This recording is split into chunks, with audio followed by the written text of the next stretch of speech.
Built for streaming and listening to music. Yes. Now we have a garage where everything happens. Yeah. Nothing even happens in the house. Well, the fun thing about it's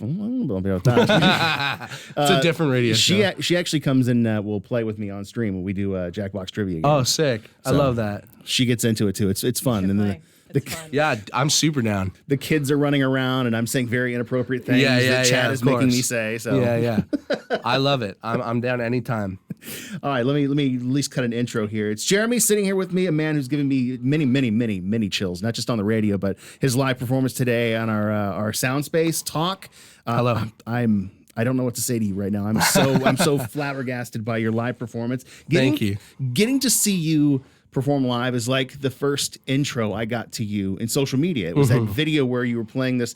It looked like a converted church with like drapes and stuff hanging. Yeah. And you had this very dramatic, like I think it was a white overalls with a blue hair. Yeah. Where it accidentally looked like Elsa from Frozen. That was not on purpose. But dude, it worked. But it was rock and roll Elsa. Like, Croc and roll Elsa, if you consider I said that to people that I work with and other people in the industry. I'm like, have you seen this? Do you know about this guy? It's like I hate to use this because so many people have said it to me, and you might like it. Some people are like comparing you to Bowie. Oh yeah, Bowie's cool. I love Bowie. It's just I keep hearing, oh, dude, he's like a young Bowie. Yeah, Bowie's cool. I mean, I love that. I knew it was real when I went to Whole Foods when I flew here from Toronto on like the second day, and the lady turned around and said, "Do you wear blue overalls sometimes?" I was like, yeah. She's like, "I think I saw you on my phone this morning." It's like, nice to meet you. Yes, you did. Yeah, that was me. Yeah. So now you have to commit. It's got to be. It's all the time. But it's also great because when I'm out of them, when I'm not wearing overalls or anything flashy, no one knows. No one knows. I don't know. You're kind of a lightning rod. Don't take it away from me, please. I need to know. You're kind of a star at this point. Thank like you. If I saw you in the gas lamp, I'm wearing a Hawaiian t-shirt and Bahama shorts, I would still be like, I think that's Todd. That's probably something I would wear too. That does sound like something I would do. It's comfort. I didn't even bother to wear shoes for you today. Perfect. I got my all-weather rainbow sandals. Perfect. Yeah, San Diego. It's nice here, man. I like it here. Is this your first trip to San Diego? Second. First time was I played a gig on the aircraft carrier. That's a museum. Oh, you played the Midway. Yeah. When did you play the Midway? It was like a little private secret, top secret gig. That was my first gig here, and that was very fun and very cool. Now you just pissed me off that I missed that. I would have loved to see you on the Midway. It was sweet. Yeah, it was sweet. It was just it was a friend of mine who has a really great company, and they were doing something for their employees and their clients and stuff. And yeah, that was my first time in San Diego, and I loved it. It was amazing. And then immediately went to LA, and it was too hot. So I like San Diego because I run hot. So I like the cooler weather. You know, I prefer Canadian winters, but. I'm so curious. Are you living out here on the West Coast full time now, or are you getting? It's like 50-50. Yeah, I'm out here working on a new album, on the first album, and it's kind of blocks of time, 6 weeks at a time, back and forth. We're heading to. I got a gig at the Troubadour next week, which is going to be amazing.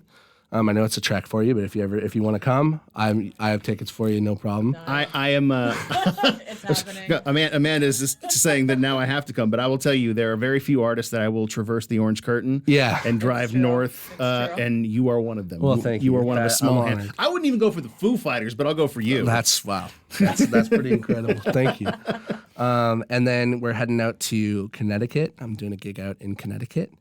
And then to Europe for a week, just to do some press and some fun stuff out there, and then back for a little rest, and then New York. So I'm getting around. You are getting around. Yeah, I'm getting around. It's going to be fun. I'm curious now that you're splitting your time between Canada and the States. For you, what is the biggest culture shock thing that you've experienced, good or bad? I'm just from an outsider perspective.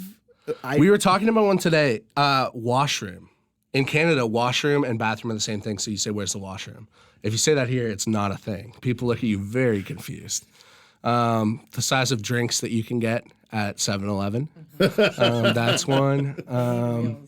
The lack of maple syrup is a big one. Real maple syrup. Real maple syrup, yeah. I'm not talking like Aunt Jemima's stuff. No offense, Aunt Jemima's, but Yeah, real Canadian maple syrup. I'll eat it on everything. It's not even. It's like a legitimate good food. I really think being here in the States, unless you seek it out, no one understands. Yeah, there's a real thing. That it's like an unknown, and it is the most unbelievable. Once you have it, you can't go back. Yeah, it's one of the magic things. Like music is one of the magic things on the planet. Maple syrup is another one of them. Maple syrup and music. How did music start for you? Started when I was pretty young. When I was 4, I started playing drums, and I had no attention span. And so I jumped around to guitar, to piano. My parents didn't really know what to do with me, other than drive me to music lessons and drop me off, and hope for the best, and hope the teacher didn't run out of the building. And so I got really mediocre at everything, which I continue to claim is what I am. And at instruments, and just started taking things more and more seriously. In high school, I would like busk in the hallways and write funny songs about my friends. And then I did a bit of touring. I played bass in a country band for a while. And then, just sort of like found my voice through those years, and started just writing from the heart. Well, your song has definitely touched many, many people. The people we had in the soundspace, I was talking to them. It's like you have become a part of people's lives because your song, which you said, it was a very sad song because that was where you were in, has helped a lot of people kind of get through their sadness. Yeah, it's been a very humbling and incredible reaction.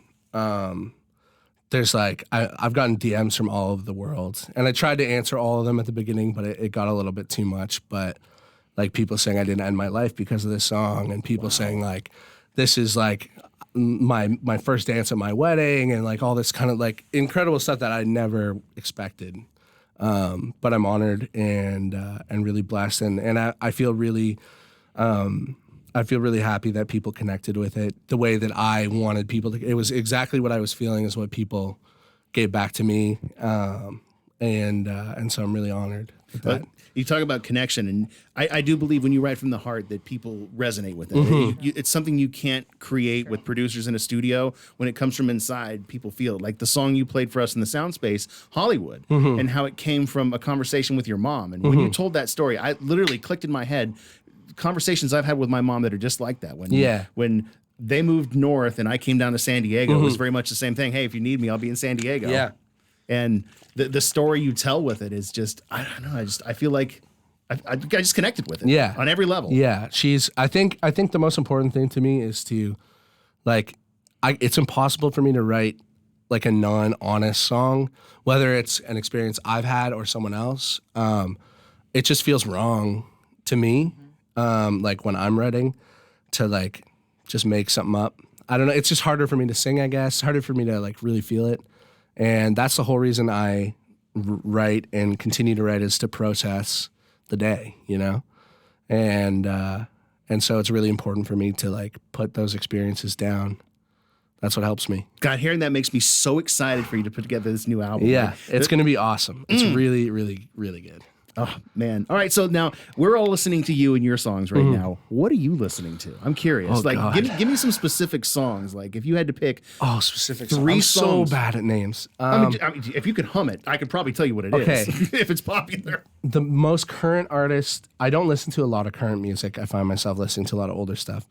Right now, the most current artist I listen to is Billy Strings.